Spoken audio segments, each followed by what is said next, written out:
오늘 저와 여러분의 기도에 하늘 증인들과 함께하는 하늘에 우리 있는 선진들이 증인되어서 그리고 또 예수 그리스도께서 우리의 통치자 되셔서 오늘 이 홀에 있는 모든 사람들의 기도가 하늘과 땅이 함께 씨름하는 기도가 되기를 축원합니다.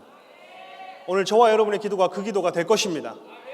오늘 저와 여러분의 기도가 대한민국의 또 하나의 어둠의 결계를 끊어내는 기도가 될 것입니다. 할렐루야. 오늘은 저와 여러분이 맨 처음에 받으실 메시지는 대한민국의 부르심입니다. 대한민국의 부르심. 따르시면 감사하겠습니다. 대한민국의 부르심. 나의 부르심. 대한민국의 부르심은 곧 여러분의 부르심입니다. 하나님이 경계를 지어주시고 여러분을 민족과 나라 가운데 세우셨을 때 여러분은 대한민국 사람으로 불러주셨습니다. 여러분의 부르심이 곧 대한민국의 부르심인데 이 대한민국 부르심에는 여러 가지가 있죠. 여러 가지가 있는데 그걸 PPT를 좀 살펴보면서 같이 한번 보도록 하겠습니다. 저희 PPT 한번 띄워주시면 감사하겠습니다. 예, 대한민국의 부르심 할 때에 한국을 준비시키기 위해 주신 선물, 첫 선물이 있다는 거예요. 한국을 준비시키기 위한 첫 선물. 그게 뭘까라고 했을 때 한번 다음 슬라이드. 개신교의 첫 선교사, 첫 해외 선교사가 1832년도에 왔습니다.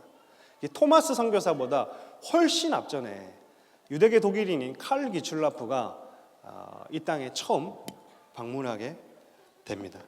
이제 복음 전파가 그 당시에는 유럽 중심으로 이루어졌었거든요.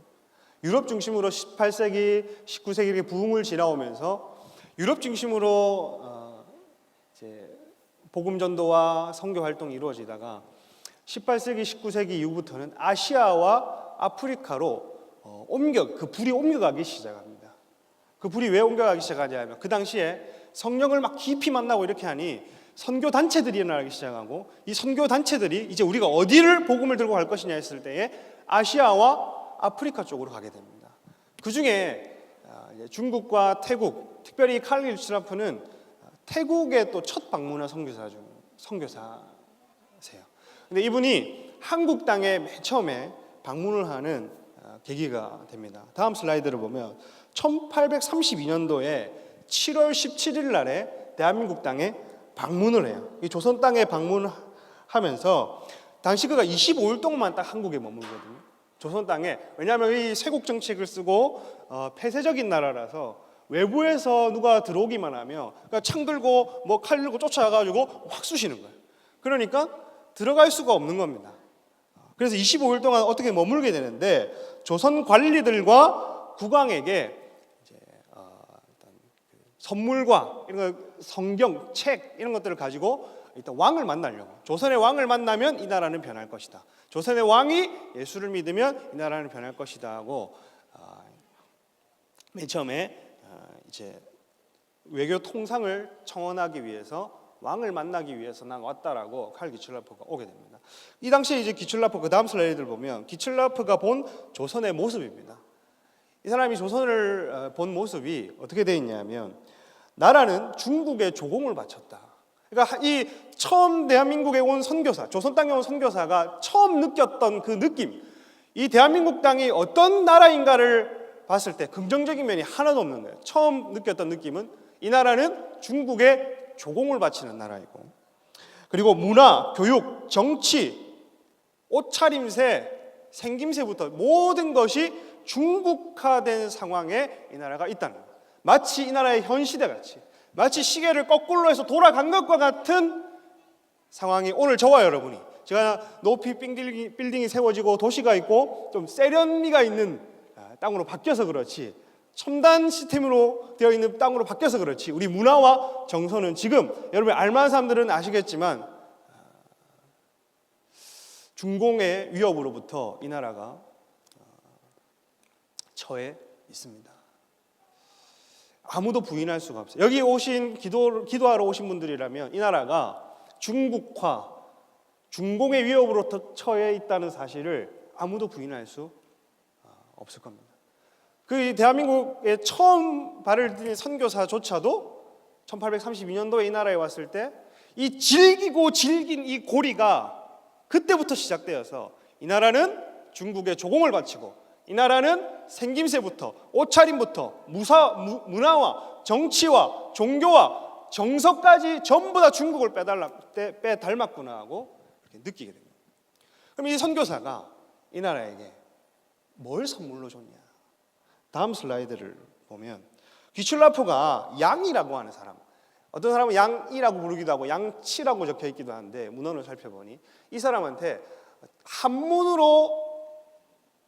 귀출라포가 한문으로 말을 해주면 이 양이라고 하는 사람이 한글로 주기도문을 받아 적습니다. 그래서 대한민국에 무슨 성경 구절이 제일 먼저 주어졌느냐 했을 때에 주님이 가르쳐 주신 기도. 이 나라는요 처음부터 부르심 받기로 기도하는 민족으로 부르심을 받았다는 겁니다. 1832년도부터 기도의 부르심을 받은 겁니다. 이 당시에는 그냥 잘 먹어야 되고 잘 살아야 되고 잘 입어야 되는 이 나라에 하나님은 카일 귀출라포 선교사를 통해서 어떤 기도를 주셨냐 하면 하늘에 계신 우리 아버지여 이름이 거룩히 여김을 받으시오며 나라가 임하옵시며 뜻이 하늘에서 이루어진 것과 같이 땅에서도 이루어지이다라고 너희는 그렇게 기도해라고 이 나라 이 민족의 주기도문이라고 하는 예수님이 가르쳐 주신 가장 본질적인 기도를 우리에게 선물로 주신 겁니다. 그 당시에는 먹을 거 있어야 되고 입을 거 있어야 되는데 기도하라는 거예요. 하나님 나라 위에 기도해라. 아버지 뜻을 위해 기도해라.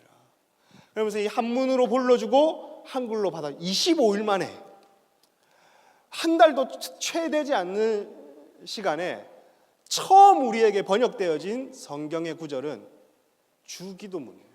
그러니 이 나라가 하나님이 너희는 모든 나라 족속 가운데에 기도하는 민족으로 내가 찍었어라고 했을 때 그 누구도 부인할 수 없는, 그래서 너희는 이렇게 기도해라고 하는 예수님이 제자들에게, 예수님이 사도들에게 가르쳐 주신 그 기도를 이 땅에 선물로 주게 됩니다. 이것이 최초의 성경의 구절이고 또 한문 성경이나 25일 만에 막 한문 성경 전도 문서들을 막 나눠주기 시작해요.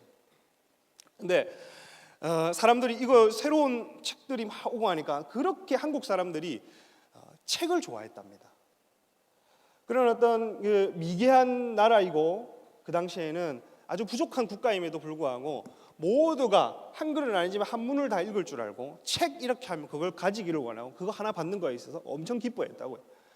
근데 이제 성경책이라 그 당시에는 로마 카톨릭의 예수회에서 이제 아시아 쪽으로 선교하게 되었을 때에 핍박이 많아서 예수교 이렇게 기독교 이렇게 하면 야소교라고 불러요. 야소교. 야소교라고 하는 도가 이 땅에 오면 핍박을 해라고 하는 그런 어떤 분위기가 생겨졌어요. 그래서 조심스럽게 성경도 건네주고 전도문도 건네줬어요. 근데 사람들이 불가 이렇게 하는 거야. 한국말이 불가 좀 이게 무슨 말 같아? 불가 귀출라포가 불가 하니까 불로 태워라나 보다 하고 문헌에 적혀 있는 거 보니까 불가가 뭘까? 불로 태우라는 거 보나 하고 되게 전도가 위축됐답니다. 근데 알고 보니까 나중에 생각해 보니까 이 불가가 불가능하다 할 때 불가인 거예요. 안 된다는 거. 그거 주지 마라. 그래서 이 땅으로부터 들어오는 모든 도나 어떤 책이나 문물 같은 것들을 전부 다 이제 배격하였는데 그래도 주기도문만큼은 고의 보관해서 그 양이라고 하는 사람에게 딱 던져줍니다. 이 주기도문의 의미를 좀 살펴보면 다음 슬라이드 따라해주시면 감사하겠습니다. 하늘에 계신 우리 아버지요. 이 기도를 저와 여러분의 민족, 저와 여러분의 조상 이 땅에게 주셨다는 말입니다. 하늘에 계신이라고 하는 것은 원문에는 우리 아버지 그 하늘들 안에 이렇게 되어 있어요. 하나님은 우리 아버지라고 합니다. 우리 아버지. 우리라고 표현하는 거 대한민국 사람 쓰는 거 되게 좋아합니다. 우리. 뭐만 해도 우리. 뭐 해도 같이 가. 우리. 화장실도 같이 가야 돼. 어떤 경우는 남자들도 같이 가 그냥 화장실. 우리 같이 가야 돼. 우리 아버지 할 때 우리는 양반 쌍놈 너와 내가 나눠지는 게 아니라는 겁니다. 우리. 양반과 쌍놈에 상관없이 계급책에 상관없이 너와 내 하나님, 우리 하나님, 그 우리 하나님이 우리의 기도를 들어주실 것이다. 조선 땅의 기도를 들어주실 것이다. 이 흑암을 몰아내고 이 땅의 기도를 들어주실 것이다 하고 하는 그 믿음을 우리에게 주시면서 너희는 이렇게 기도해라. 하늘에 계신 우리 아버지여라고 하는 거예요.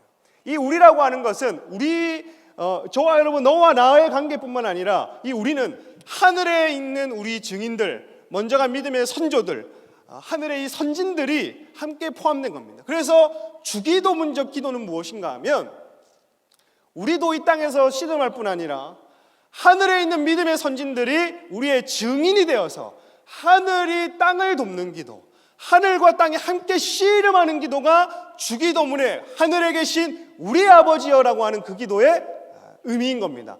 오늘 이 성회, 오늘 이 집회에 하늘이 우리의 기도를 돕기를 축원합니다. 오늘 이 집회, 오늘 이 성회에 하늘과 땅이 함께 씨름하기를 축복합니다. 그래서 하늘에 계신 우리 아버지여, 이름이 거룩히 여김을 받으시오며라는 거예요.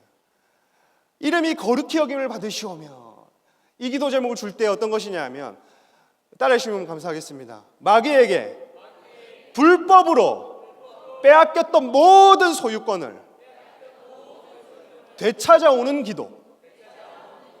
그래서 하늘에 계신 우리 아버지여, 이름이 거룩히 여김을 받으시오며. 이 말은 하나님, 주님께서 빼앗겼던 모든 주님 나라에 빼앗겼던 모든 불법 점거한 모든 거짓 주인들의 모든 거짓 우상들이 점거하고 점령했던 모든 영향마다, 모든 통치마다, 모든 거짓 주인들의 권세마다 빼앗겼던 모든 것들을 예수의 이름으로 되찾아오겠습니다. 북한 땅을 구원해내겠습니다. 이 나라 이 민족을 성강국으로 지켜내겠습니다. 이 나라의 복음 통일을 이루어내겠습니다. 빼앗겼던 모든 것들을 되찾아오겠습니다고 하는 그 기도가 오늘 이 나라 이 민족에게 주신 기도라고 하는 겁니다. 그래서 하늘에 계신 우리 아버지여, 이름이 거룩함을 받으시오며. 두 번째는 다음은 따르시면 감사하겠습니다. 나라가 임하옵시며 뜻이 하늘에서 이루어진 것 같이 땅에서도 이루어지이다. 나라가 임하옵시며 뜻이 하늘에서 이루어진 것 같이 땅에서도 이루어지이다. 이렇게 되어 있는 겁니다. 그래서 하늘이 증인이 되어 우리의 기도를 돕는다. 너와 내가 아니라 우리라고 하는 두세 사람 이상의, 그리고 이 민족적인 기도, 대한민국은 특별히 함께 기도하는 것을 좋아합니다. 합심 기도라고 하는. 그래서 너희가 우리라고 하는 이름으로 기도하면 내가 하늘을 열고 하늘을 닫을 것이다. 이름이 거룩히 여김을 받으시오며. 하나님, 모든 거짓 통치, 거짓 주권에게 빼앗겼던 것들을 모두 되찾아 오겠습니다. 나라가 임하십시오. 이 기도를 아무것도 모르는 그 당시에 1832년 조선 땅에 이 성경 구절을 맨 처음 대한민국에 주십니다. 그러니 저와 여러분의 부르심이 기도가 아니라고 한다면 그건 거짓말인 거예요. 이 땅에 처음 주신 선물과 같은 성경이 가장 본질적인 기도라고 한다면 우리가 받아야 되는 가장 본질적인 부르심 중에 하나는 기도인 것이죠. 그래서 또 한 가지만, 나라가 임하옵시며, 이것은 여러분 따르시면 감사하겠습니다. 존재하는 모든 것이, 따라서 존재하는 모든 것이 하나님을 예배하게 해라. 저와 여러분의 기도의 부르심 가운데는 이게 있는 겁니다. 존재하는 모든 것이 여러분의 기도와 같이 기도하게 하십시오. 존재하는 모든 것이 저와 여러분의 예배와 같이 예배하게 하십시오. 주님의 이름으로 지어지지 않은 모든 것이 없기 때문에, 주님의 이름으로 지어지지 아니한 것이 없기 때문에 주님의 이름으로 존재하는 모든 것이 기도하게 하는 것이 우리의 부르심이요, 주님의 이름으로 있는 모든 것이 예배하게 하는 것이 곧 우리의 기도이며 부르심이라는 거죠. 다음 슬라이드를 보면 조선 땅에 주신 첫 주기도문, 이것은 나는 이 땅에 이 주기도문을 주고 25일 만에 떠날 때에 칼기출라프가 뭐라고 얘기를 했냐면 하나님의 역사였다. 이 땅에 뿌려진 하나님의 진리의 씨가 소멸되리라고 나는 믿지 않는다. 반드시 조선 땅에는 밝은 영광의 아침, 한국 땅의 광명의 아침이 올 것이다. 그는 이 씨를 뿌리고 이 기도를 심고 정말 3, 40년 뒤에 토마스 선교사가 와서 자기의 순교의 피를 들이며 하나님 나라가 오게 한 것이죠. 하나님은 저희에게 처음에 기도를 주신 거예요. 두 번째 보면, 다음 슬라이드를 보면 한국 교회가 주님께 감사해 드린 첫 헌물이 있습니다. 헌물. 뭘 드렸을까? 이 가난한 나라에, 아무것도 줄 수 없었던 나라에, 아무것도 주님께 이거 드리겠습니다라고 할 수 없었던 그때에 도대체 어떤 헌물을 주셨을까? 어떤 헌물을 주셨을까?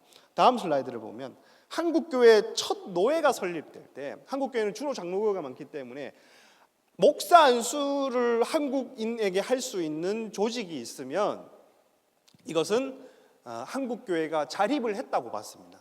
그 당시에 영미권 선교사들이 우리나라에 왔고 우리에게 영향력을 끼쳐줬을 때에 대한민국의 우리 믿음의 선진들은 우리도 우리나라 사람에게 목사 안수를 줄 수 있는 조직을 만들고 싶다. 그래서 1907년도에 평양 대부흥이 있던 그 해에 목사 안수를 막 주고 싶었나 봐. 그래서 그 뜨거운 불을 받은 사람들 가운데에 7명을 택하여서 목사 안수를 세웁니다. 목사 안수를 세우는데 그럼 이게 헌물이냐? 아니에요.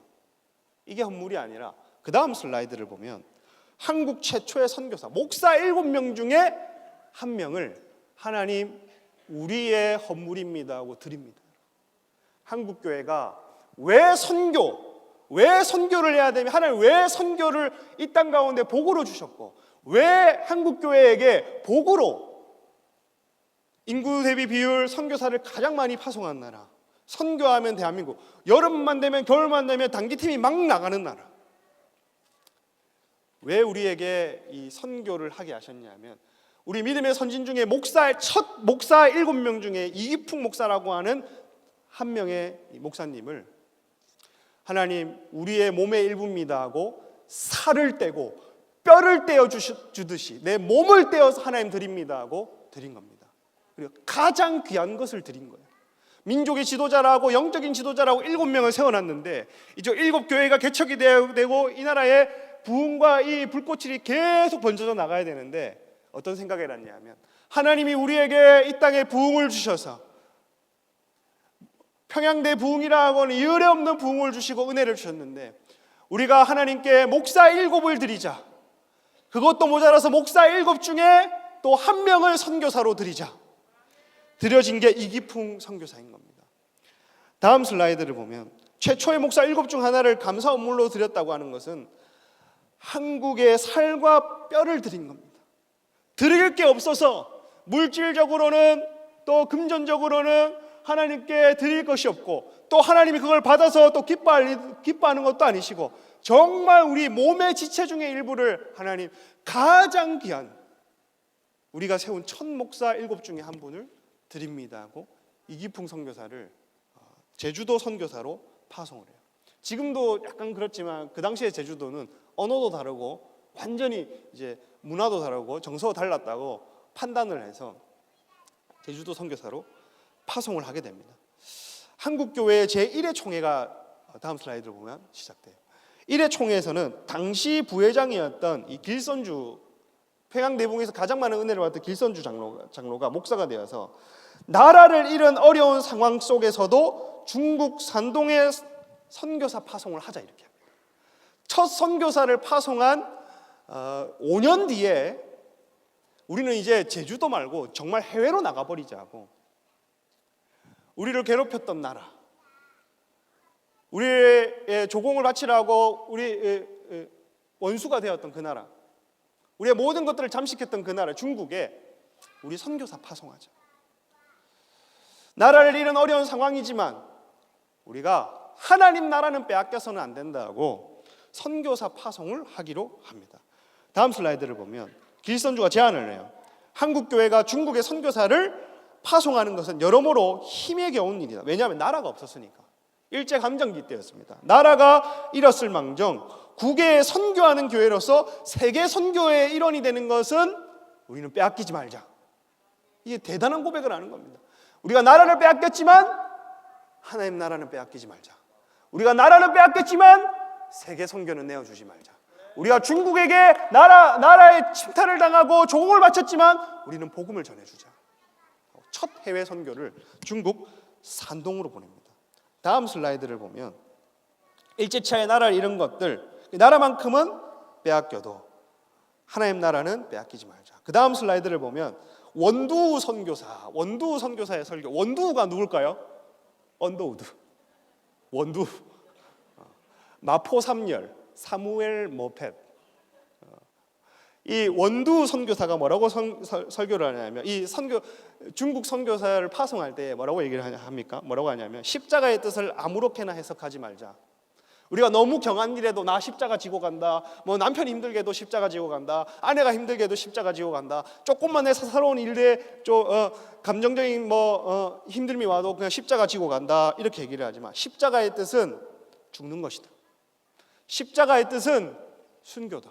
우리 너무 십자가를 해석할 때에 내 힘든 것에 맞춰서 그냥 십자가를 터부시 없이 무게 없는 십자가로 우리 해석하지 말자. 십자가는 이 나라의 대한민국의 십자가는 선교이며 선교하다 죽는 것이다 하고 원두 선교사가 이 얘기를 하게 되는 거예요.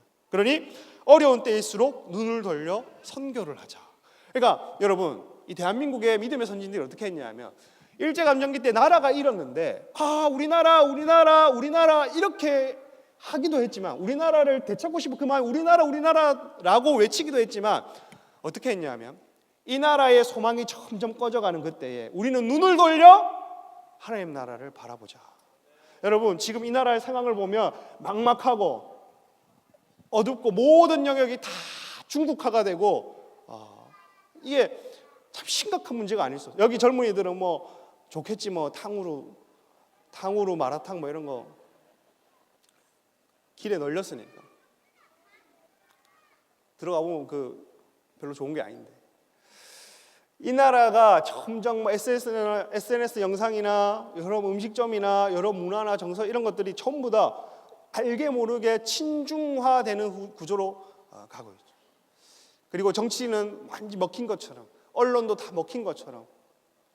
근데 그 상황에서도 이 나라도 나라를 잃어가고 있는 그 상황 가운데 어떻게 했냐면 우리는 눈을 들어 이 나라 밖을 보자. 그러니 여러분, 이 나라를 두고 기도하다가 힘이 들고 지치고 여러분 이 국가를 중보하다가 어려운 일이 있을 수 있습니다. 그런데 여러분의 눈을 들어서 하나님 나라를 좀 보십시오. 하나님은 죽은 하나님이 아닙니다.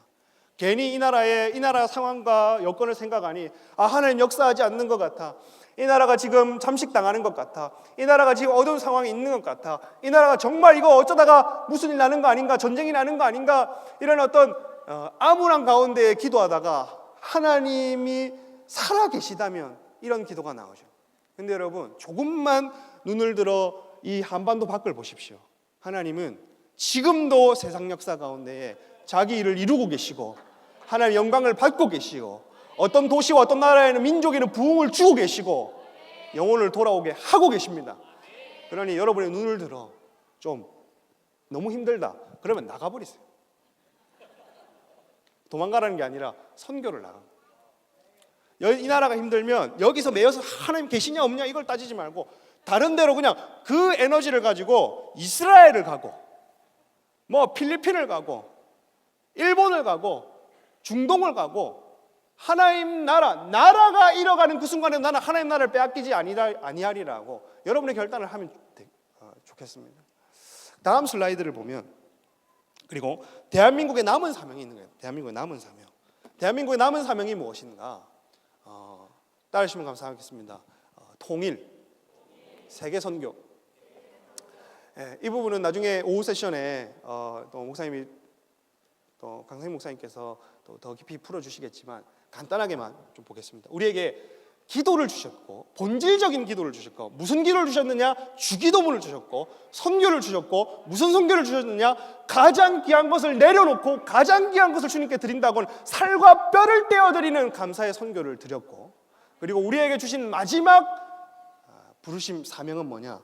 통일인데, 저번에 우리가 봤던 슬라이드 중에 옆으로 보면 휴전협정, 여기에 지금 우리가 전쟁 가운데에 휴전협정을 할 때에 우리나라만 사인을 안 했습니다.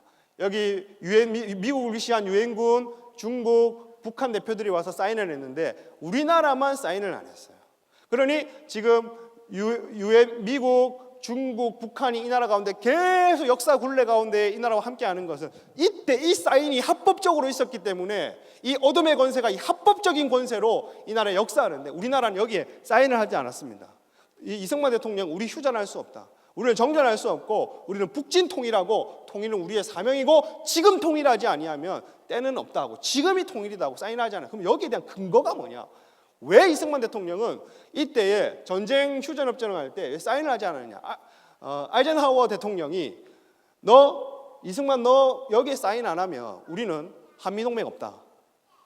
대한민국 그때 한미동맹 없으면 끝이었습니다. 근데 이승만 대통령이 기도를 하는 거예요. 지금으로 치면 청와대 연못에 낚싯대를 던지고 3시간, 4시간을 하나님께 어떻게 하면 좋겠습니까? 한미동맹이 없으면 이 나라가 죽는데 저 미국 대통령이 한미동맹, 이 나라에 휴전협정 안 하면 한미동맹 없다고, 사인하지 않으면 한미동맹 없다고 하는데 어떻게 하면 되겠습니까? 다음 슬라이드를 보면 하나님이 뭐라고 음성을 주시냐면 이승만에게 이렇게 얘기를 합니다. 휴전은 안, 이승만이 직접 얘기를 했대. 음성을 받았답니다. 휴전은 안 된다. 북한 동포를 구원해라. 통일을 포기하면 결코 안 된다. 여러분 따르시면 감사하겠습니다. 북한 동포를 구원해라. 통일을 포기하면 결코 안 된다. 이게 우리나라 국부에게 주신 음성입니다. 이 이승만 대통령이 그러면 이렇게 얘기를 합니다. 이 아주 지혜로운 말이 있는 거예요.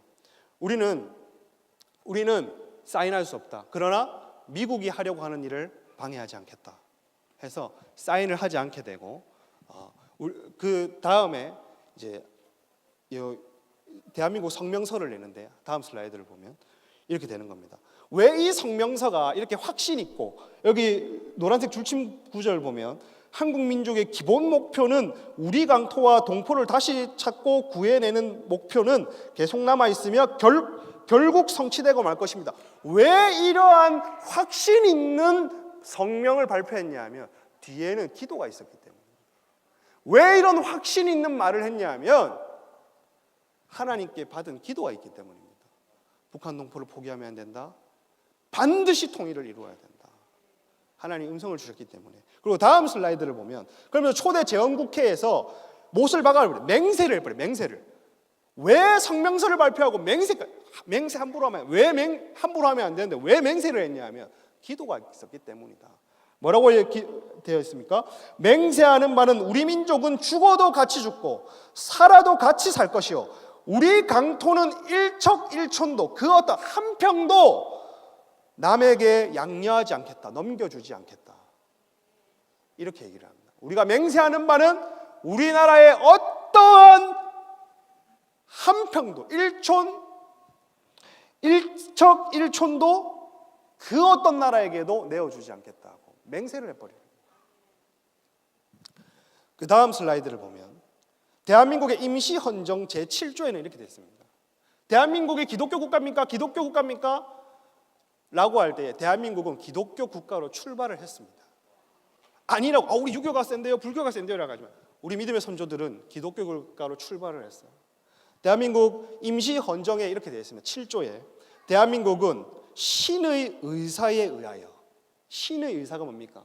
하나님의 뜻에 의하여 건국한 정신을 세계에 발휘하고 나아가 인류 문화 및 평화에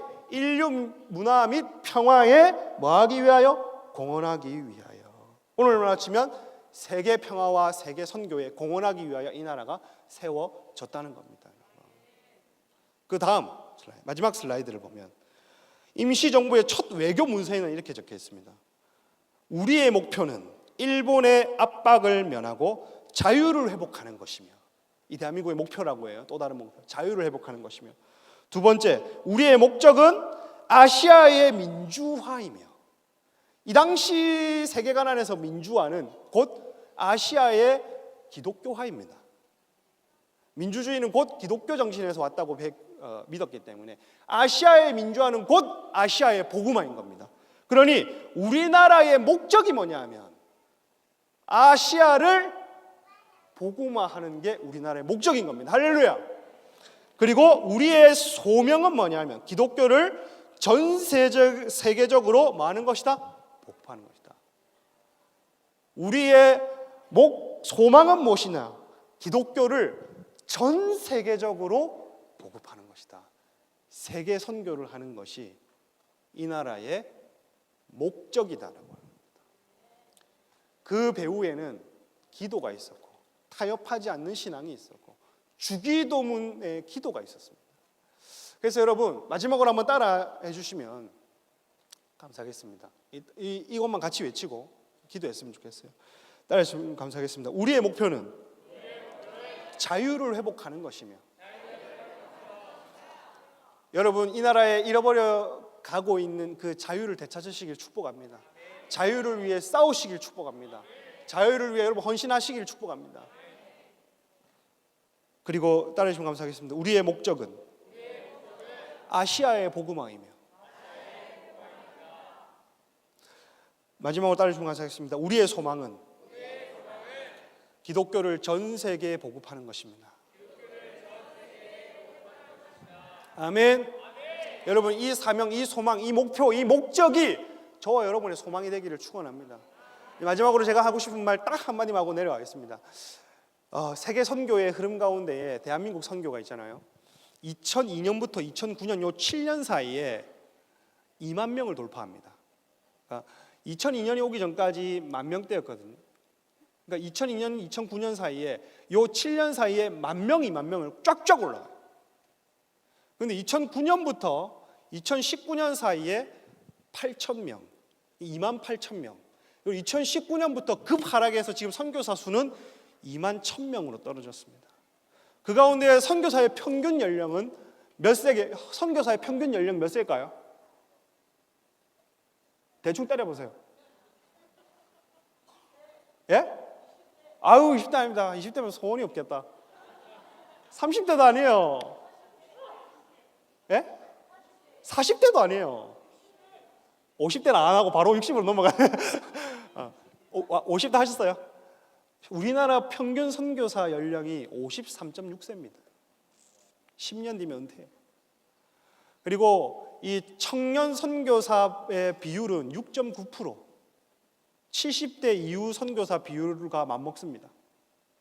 그러면 대부분은 50대를 차지한다는 거예요. 여러분, 이 나라의 선교가 퇴보하고 있습니다. 뒤로 물러가고 있습니다. 그 말은 기도도 물러간다는 거예요. 따라해 주시면 감사하겠습니다. 기도 없이는 선교 없고, 선교 없이는 기도 없다. 다시 한번, 기도 없이는 선교 없고, 선교 없이는 기도 없다. 이 말은 무슨 말이냐 하면, 선교사의 통계와 비율이 감축된다는 것은, 감하여진다는 것은 기도가 식어져 간다는 겁니다. 대한민국의 기도가 뜨거워지고, 기도가 열정적이어지고, 기도의 소리가 높아진다고 하는 것은 선교가 올라간다는 것입니다. 오늘 저와 여러분의 처음부터 뭘 선교 나가겠냐 할 수는 없겠지만 저와 여러분의 기도가 뜨거워지기를 축복합니다. 오늘 이 성회의 기도가 대한민국의 선교를 끌어올리기를 축복합니다. 오늘 저와 여러분의 기도가 대한민국의 사명을 이루는 기도가 되기를 주님의 이름으로 축복합니다. 우리 한번 기도하고